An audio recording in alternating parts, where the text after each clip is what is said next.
Kita berdoa. Bapa dalam surga, kami datang ke hadirat-Mu. Kami bersyukur karena Engkau adalah Allah yang setia, yang tidak pernah meninggalkan kami. Dalam setiap musim kehidupan kami, Engkau ada buat kami. Kami datang ingin mendengarkan suara-Mu, berbicaralah kepada setiap kami, urapi hamba-Mu, urapi setiap jemaat-Mu. Dalam nama Tuhan kami Yesus Kristus, kami berdoa. Amin. Silakan duduk Bapak Ibu Saudara-saudari.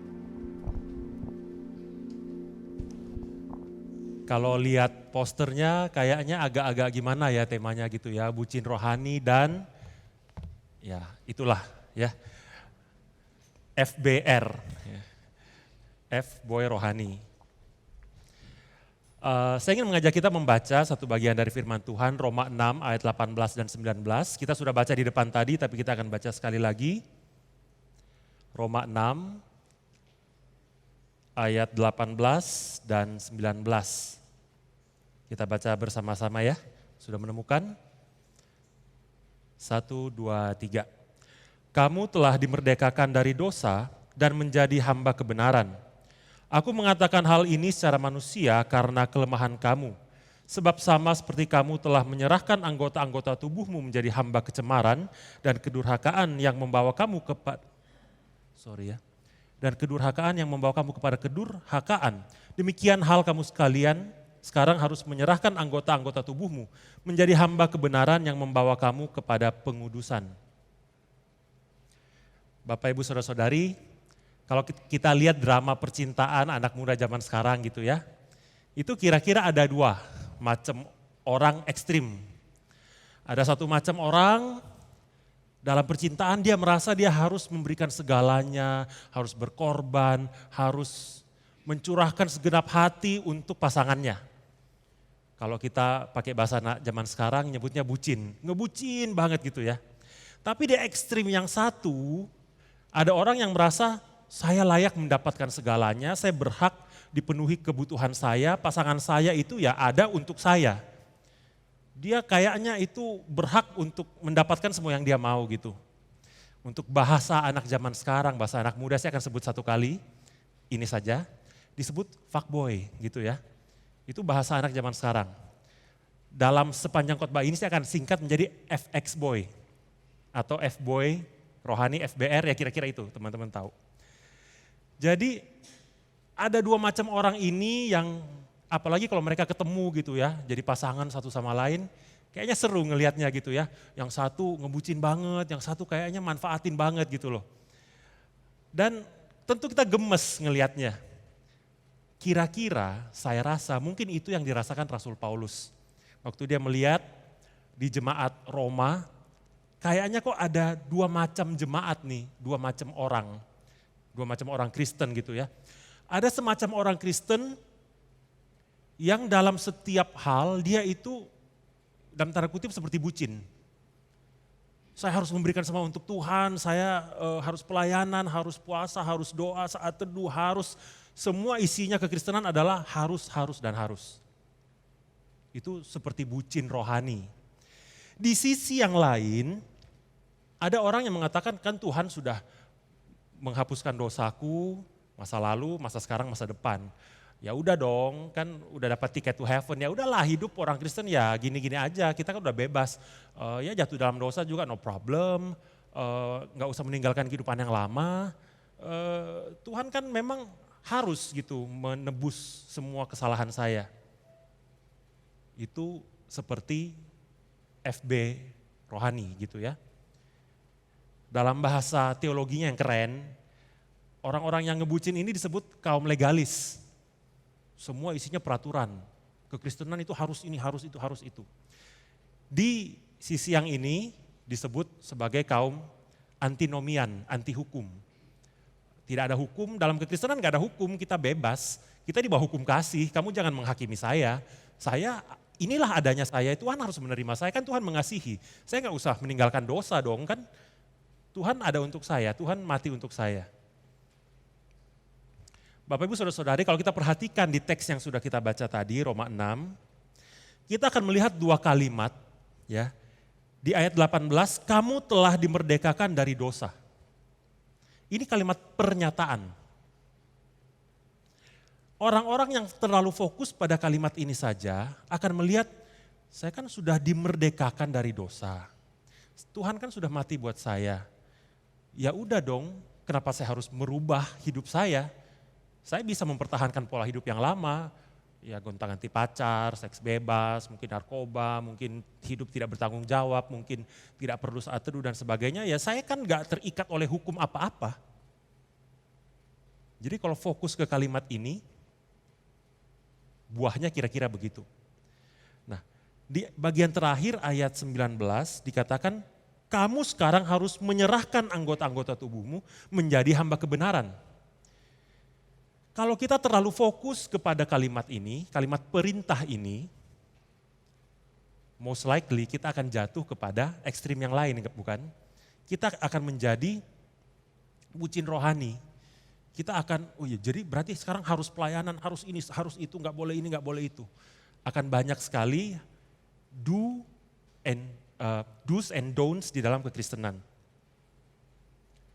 Kalau kita belajar bahasa asli Alkitab, saya nggak tahu di sini ada yang suka nggak ya, tapi saya coba kasih spoil sedikit. Ini disebut kalimat pernyataan ini indikatif. Ini artinya God's action for us. God's saving acts for us. Ini indikatifnya. Pernyataan, kamu dibebaskan dari dosa. Kamu dimerdekakan dari dosa. Kemudian ada kalimat imperatifnya, perintahnya. Itu berarti kita memiliki tanggung jawab. Karena Tuhan sudah membebaskan kita dari dosa, kita sekarang memiliki tanggung jawab di hadapan Tuhan. Tapi balik lagi, biasanya di dalam kehidupan Kristen kita melihat ada orang-orang yang terjebak di either one nih, biasanya. Tidak mudah menyeimbangkan keduanya, tidak mudah untuk kita itu bisa berjalan di satu tali balance gitu ya. Gampang jatuh ke kiri atau ke kanan. Kalau kita fokus kepada indikatifnya tadi, kita akan menjadi ya FB rohani. Kalau jatuh ke imperatifnya tadi, jatuh ke bucin rohani. Kita nggak bisa, kalau fokus kedua-duanya gimana? Sekaligus jadi bucin, sekaligus jadi FB gitu ya, saya rasa tidak. Jadi, what do we do? Di dalam khotbah Pak Febri di awal tahun, beliau mengatakan Injil itu sudah ada buat kita sekarang perlu merespons Injil. Merespons dengan iman. Menarik di dalam Alkitab, bahasa Ibrani dan Yunani, kata beriman, atau kata benda iman dan kata kerja beriman, faith and to have faith, dan satu lagi kata sifat setia gitu ya, to be faithful, itu katanya sama. Jadi beriman, ya, jadi Tuhan melakukan saving acts kan, kita respon dengan iman kan. Tuhan menyelamatkan, kita merespon dengan iman. Nah beriman ini, itu katanya sama dengan setia. To have faith means to be faithful. Jadi kalau kita ngomong keselamatan, ngomong kehidupan iman Kristen, itu bukan cuma dalam satu momen, mungkin di KKR, saya percaya Tuhan Yesus, udah di situ, oh itu beriman. Bukan hanya di mulut, bukan hanya satu periode waktu tertentu. Tapi kesetiaan itu dilihat dari apa? Dari seluruh aspek hidup. Suami yang setia sama istrinya, dia kan gak cuma bilang, saya sekarang menikah dengan kamu, saya janji pasang cincin akan sehidup semati gini. Udah, kan gak bisa hanya itu. Gak bisa hanya di momen itu dengan perkataan mulut. Itu harus dibuktikan dari seluruh aspek hidup, dari komitmen dia, dan dibuktikan seumur hidup. Gitu. Sama dengan kekristenan. To have faith means to be faithful. Gak bisa cuman, oke, di ruang kebaktian, I believe in Christ, setelah itu ya udah. Tapi harus meliputi seluruh aspek hidup dan sepanjang hayat. Nah, di sini kelihatan. Kelihatan apanya? Kelihatan apa arti salvation yang sebetulnya. Salvation itu kita bisa lihat sebagai, ada dua pandangan ya tentang salvation. Salvation sebagai satu garis vertikal yang saya nyebrang, seperti batas dua negara gitu ya. Sekarang saya ada misalnya di Indonesia, terus ini ada batas perbatasan, saya nyebrang, saya udah di Malaysia.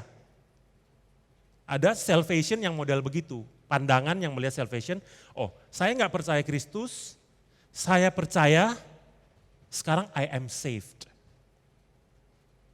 End of the story. Tiket ke surga udah di tangan, ya udah, keselamatan nggak bisa hilang. Once saved, always saved.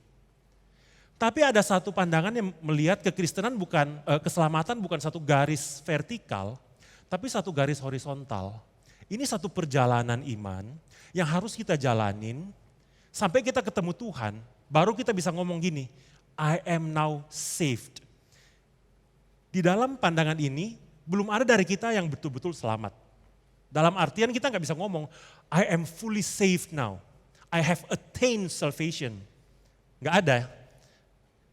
Karena keselamatan itu mencakup justification, sanctification, and glorification.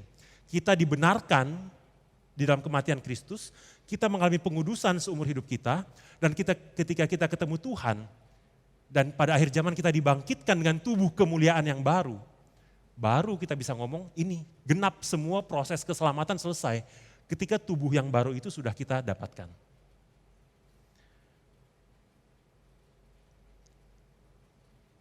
Di dalam konteks gereja Roma, jemaat-jemaat ini sepertinya berjalan gitu ya. Ini keselamatan, mereka jalan.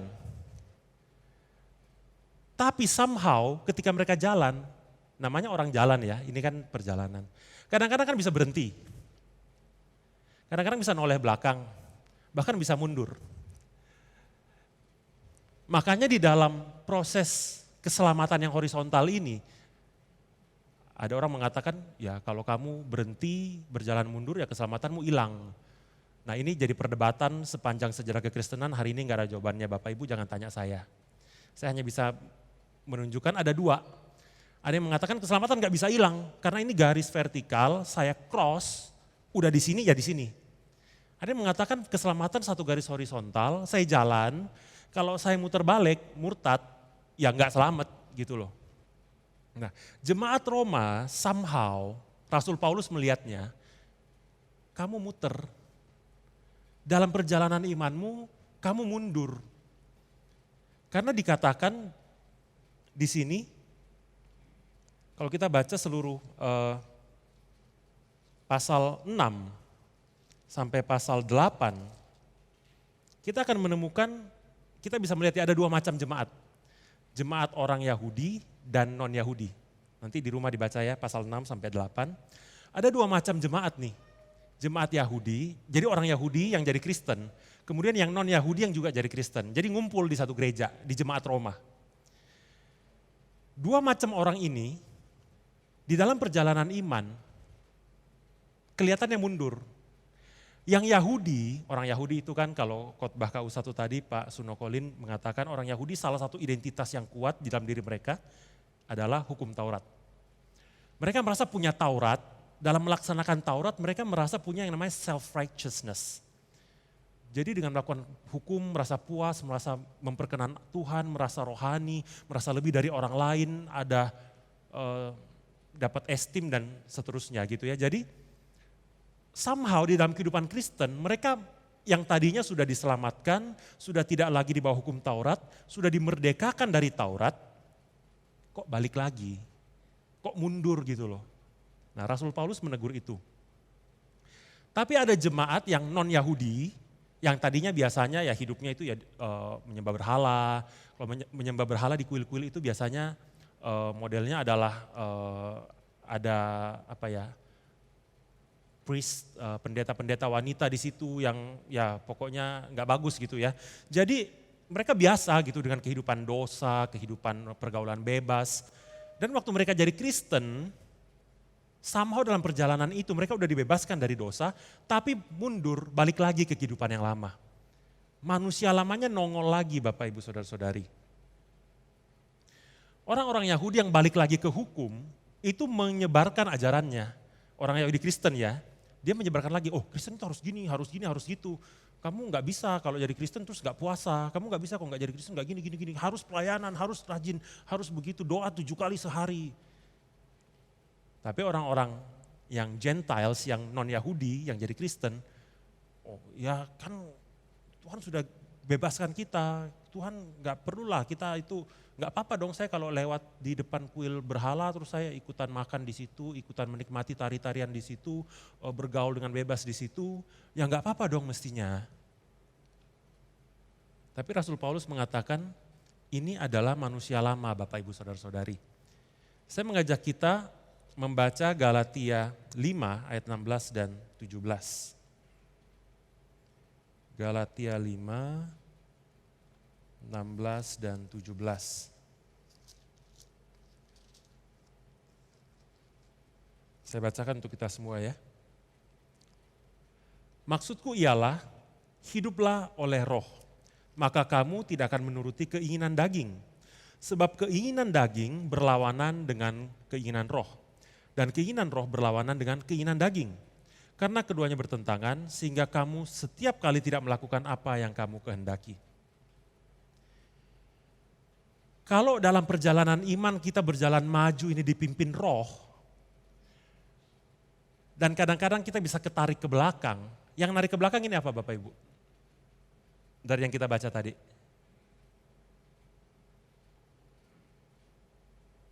Ini perjalanan iman, ini perjalanan keselamatan. Kata Rasul Paulus, kamu harus dipimpin oleh roh. Maju dipimpin oleh roh. Tapi terbukti kadang-kadang kan kita bisa kepleset, kita bisa jatuh, kita bisa mundur, kita bisa stuck. Apa yang menyebabkan kita itu stuck di situ atau mundur even? Dalam Galatia 5 sepertinya itu keinginan daging. Old flesh, old being. Nah, saya mau cerita sedikit tentang apa yang saya alami minggu lalu. Minggu lalu AWM bikin satu gathering. Di gathering itu ada acara at the end of the event, ada pembagian souvenir. Kartu flash BCA ya, kartu flash BCA diberikan kepada setiap anggota AWM dan ADM yang hadir kemarin.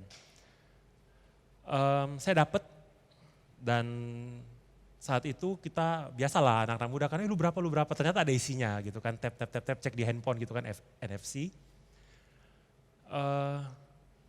Saya bertanya, kok punya saya beda dengan dia gitu ya. Tapi waktu itu saya belum, kan rame nih ya, jadi saya cuma bertanya tapi nggak saya terlalu pikirin. Setelah acara bubar, setelah orang mulai pulang, saya dengan beberapa teman masih stay, mulai ngomel. Kok gini ya, ini cara perhitungannya ini nggak bener ini, cara perhitungannya ini nggak adil, gini. Saya mulai ngomel. Sampai malam ngomelnya. Sampai saya cerita ke Filbert, terus dia kasih beberapa kalimat. Besoknya Hervian juga tanya, katanya gini ya, kamu merasa gini. Di malam itu, jadi hari Minggu siang kejadiannya, sampai malam saya ngomel, terus pelayanan di Citra sore, pulang dari situ masih ngomel, sampai di gereja masih ada teman-teman beberapa, mereka udah pulang, baru saya sendiri di kantor mungkin jam 10, jam 11. Saya suka gitu ya malam gitu putar lagu rohani di kantor, baca Alkitab. Di situ tiba-tiba seolah-olah Tuhan tegur gitu ya. Bukannya seorang hamba itu kalau sudah selesai mengerjakan kewajibannya seperti dicatat di Alkitab, harusnya hamba itu kan cuma berkata begini, saya hamba yang tidak berguna karena saya hanya melakukan apa yang menjadi kewajiban saya. Kemudian ada seorang tuan yang mempekerjakan karyawan gitu ya, dia jam 6 dia buka lowongan, ada yang masuk, jam 9 dia buka lowongan, ada yang masuk, jam 12 siang dia buka lowongan, ada yang masuk, kemudian jam 3 sore dia buka lowongan, ada yang masuk, jam 6 sore at the end of the day semua dapat gaji sama. Yang kerja dari jam 6 pagi komplain, kok yang masuk jam 3 gajinya sama? Terus semua bagian firman itu muncul dalam pikiran saya gitu ya. Dan saya mulai bertanya, iya ya kok saya begitu ya? Kok saya mempermasalahkan kartu flash yang isinya itu ya 200-300 ribu gitu loh. Dan ketika saya pikirkan, saya renungkan, saya periksa diri saya tahu ini manusia lama saya. Background keluarga saya itu broken home. Dari kecil saya dengan mama single parents, mama juga sibuk, saya juga banyak kegiatan yang lain. Somehow saya menjadi orang yang butuh perhatian. Kalau kita lihat piramida Maslow, itu kan piramida Maslow paling bawah itu kebutuhan apa Bapak Ibu Saudara-saudari? Piramida Maslow kan beberapa level. Yang paling bawah kebutuhan fisik, sandang, pangan, papan. Naik satu kebutuhan apa? Kebutuhan safety, rasa aman. Naik satu kebutuhan dikasihi. Itu yang saya kena. Saya merasa ini yang membagi ini ya, pilih kasih sama saya. Enggak adil. Saya dianggap anak tiri kali ya. Wong saya juga pelayanan tiap minggu kok, wong saya juga memberikan yang terbaik kok.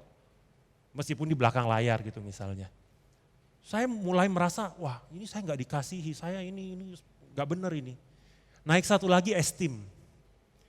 Dengan semua skill yang saya punya memang saya dihargai cuma begini doang gitu.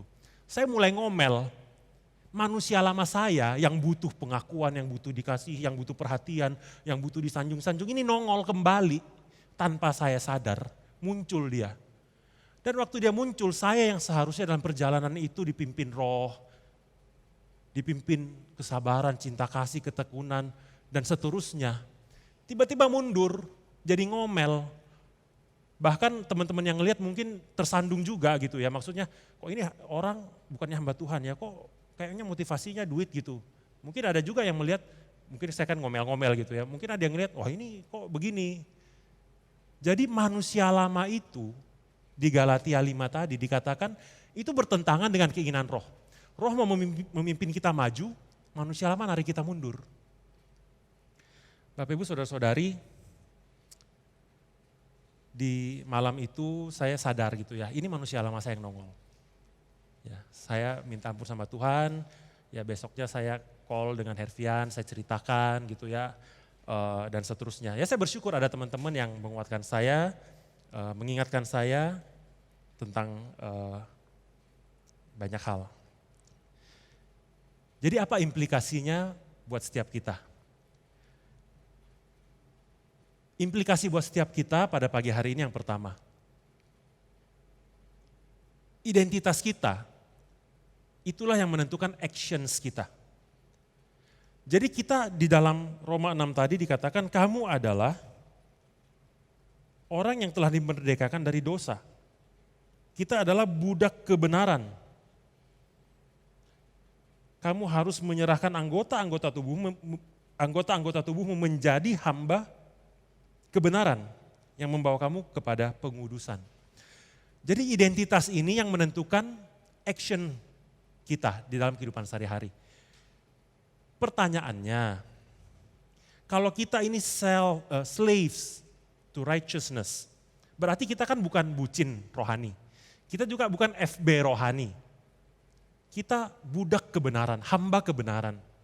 Pertanyaannya, sudahkah kita setiap hari datang kepada kebenaran itu untuk nanya, saya itu mau ngapain hari ini? Tuhan mau saya kerjain apa hari ini, minggu ini, tahun ini, bulan ini. Dalam seluruh hidup saya, Tuhan mau saya ngapain sih? Atau jangan-jangan kita cuman muter-muter di yang tadi, manusia lama kita. Kalau nggak ngebucin ya nge-FB gitu loh. Ditutup-tutupi dengan modus rohani. Sudahkah kita bertanya kepada Tuhan kita, apa sih yang harus saya lakukan sebagai hamba kebenaran? Implikasi yang kedua, kita sekarang ngerti bahwa old self kita, manusia lama kita itu narik kita mundur. Berarti kita harus apa? Yang pertama kita harus aware dong. Dalam setiap kehidupan kita, apa yang kita alami, apa yang kita pikirkan, apa yang kita rasakan, kita mesti ngerti. Ini manusia lama saya atau bukan? Atau ini apa? Atau ini iblis? Kita mesti punya self-awareness. Kita harus ngerti bagaimana caranya fight back old self ini. Gimana caranya? Ikut connect ya, kita ada connect youth. Di Connect Youth yang Sudirman dengan Kebon Jeruk kita udah pernah masuk ke sini, tapi meskipun yang di Kebon Jeruk itu baru manusia lama ya, belum masuk manusia baru. Ya kita ada self assessment, kita mencoba menggali ke dalam diri kita bagaimana kita mengenali manusia lama kita. Dan kita latihan, kita mencoba menemukan cara bagaimana kita fight back ini manusia lamanya. Jadi ikut Connect, yang belum ikut Connect, ya anak-anak youth yang belum ikut Connect, ya nanti boleh tanya teman-teman yang sudah ikut Connect. Yang ikut Connect boleh angkat tangan? Jadi yang belum ikut nanti boleh lihat orang-orangnya, tanya kapan, di mana jadwalnya dan seterusnya, oke? Ini promosi sekalian pesan sponsor. Yang ketiga, jadi tadi yang pertama adalah kita mesti selalu ingat ya, kita ini hamba kebenaran. Apapun yang kita lakukan tanya Tuhan. Sekalipun kita jatuh, kayak kemarin saya misalnya saya jatuh, saya ngedumel, saya ini jadi batu sandungan buat orang juga. Tapi at the end of the day, God is there for us. Ya udah, nggak usah fokus ke yang itu, anggaplah udah lewat, kita perbaiki ke depan. Tuhan itu selalu ada untuk kita dan dia selalu memimpin kita. Dengan firman-Nya, kalau kita mendalami firman, akan nongol sendiri kok. Karena Tuhan mengatakan Roh Kudus itulah yang akan mengingatkan kita semua yang Yesus ajarkan. Tapi kalau kita nggak pernah baca firman, ya apa yang mau diingatin gitu ya. Jadi balik lagi, kita selalu kembali ke kebenaran itu. Dalam jatuh bangun hidup kita, kembali kepada Tuhan Yesus. Kemudian yang kedua tadi, old self ini kan bakal terus narik mundur nih selama kita hidup di dalam tubuh jasmani ini. Jadi ya kita mesti ngerti tubuh jasmani ini, kita mesti ngerti personality kita mesti ngerti keretakan jiwa kita yang mungkin membuat kita dalam perjalanan kerohanian kita itu ya stuck atau mungkin mundur atau malah mungkin menjatuhkan orang lain gitu. Kita punya self awareness, yaitu harus dilatih, ada caranya. Tidak di sini saya jelaskan, nanti di connect saja ya. Kemudian bagaimana kita exercise manusia baru kita, our new being. Kalau manusia lama itu narik kita mundur, manusia baru itu mendorong kita maju. Manusia baru ini mendorong kita maju dan menolong teman-teman kita yang lain juga ikut maju. Ya, jadi logikanya jelas ya, manusia lama menarik kita mundur membuat orang lain tersandung, tapi manusia baru mendorong kita maju dan membuat orang lain juga terberkati. Nah, jadi kita harus exercise manusia baru kita di dalam komunitas iman. Makanya ibadah onsite mulai ada lagi supaya kita kumpul ketemu. Kalau ibadah di kamar kemudian udah nggak ngumpul lagi, nggak ikut connect, nggak ikut persekutuan, ya gimana kita bisa exercise manusia baru kita? Ya tentu selain di gereja bisa di tempat lain, tapi kita mulai dari gereja. Kenapa? Tuhan waktu menciptakan Adam, dia ciptakan hari ke-6. Besoknya hari ke-7 Sabat. Adam menikmati hadirat Tuhan, baru dia kerja hari pertama lagi sampai ke-6 lagi. Jadi sebelum Adam mulai kerja, dia nikmati hadirat Tuhan dulu. Jadi mulai dari gereja, mulai dari hadirat Tuhan, baru kita exercise keluar semua yang Tuhan berikan kepada kita. Kesimpulannya,